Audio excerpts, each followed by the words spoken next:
আনুমানিক সকাল 10 ঘটিকার সময় ভিকটিম সাথী রানী তার শিশু সন্তান বিজু রানী সহ তার ভাসুরের বাসায় যাচ্ছিলেন। এই সময় ঘটনাস্থলে হঠাৎ এক যুবক উপস্থিত হয় এবং তার নিকট থাকা একটা বোতল থেকে কিছু তরল সদৃশ বস্তু ছুড়ে মারে ভিকটিমের গায়ের উপরে।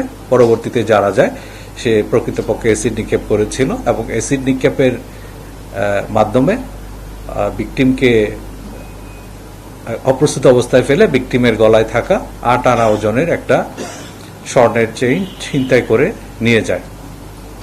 পরবর্তীতে এই ঘটনার উপর ভিত্তি করে উত্তরা থানায় একটা মামলা হয় এবং উত্তরা থানা মামলাটি তুরাগ থানায় একটা মামলা হয় এবং তুরাগ থানা সেই মামলাটি তদন্ত করে।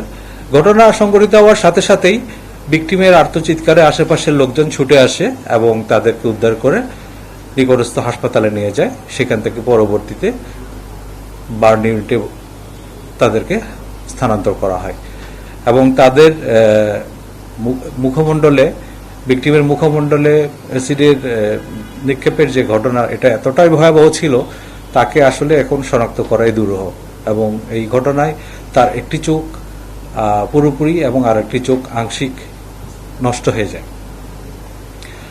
ঘটনা ঘটার পরে তুরাগ থানা পুলিশ যিনি অপরাধীকে গ্রেফতারের জন্য অভিযান শুরু করে এবং ঘটনাস্থলের আশেপাশের যে সিসি ফুটেজ সেগুলো সংগ্রহ করে সেই সিসিটিভি ফুটেজ থেকে মূল যে অভিযুক্ত নাইম ওরফে শাহিনকে শনাক্ত করে।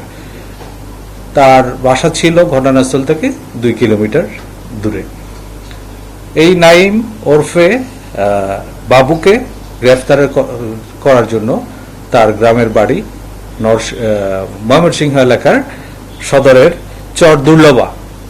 চর দুর্লভা এলাকায় অভিযান পরিচালনা করে গতকাল সন্ধ্যা আনুমানিক 6:30টার সময় তার বাসা থেকে তাকে গ্রেফতার করে এবং সে জানায় সে প্রকৃতপক্ষে চেইনটা ছিনতাই করার উদ্দেশ্যে এই অ্যাসিড ছুড়ে মারে এবং ঘটনার পর থেকেই সে তার ঢাকাস্থ যে বাসা ছিল সেখান থেকে পালিয়ে তার গ্রামের বাড়িতে আত্মগোপন করে থাকে।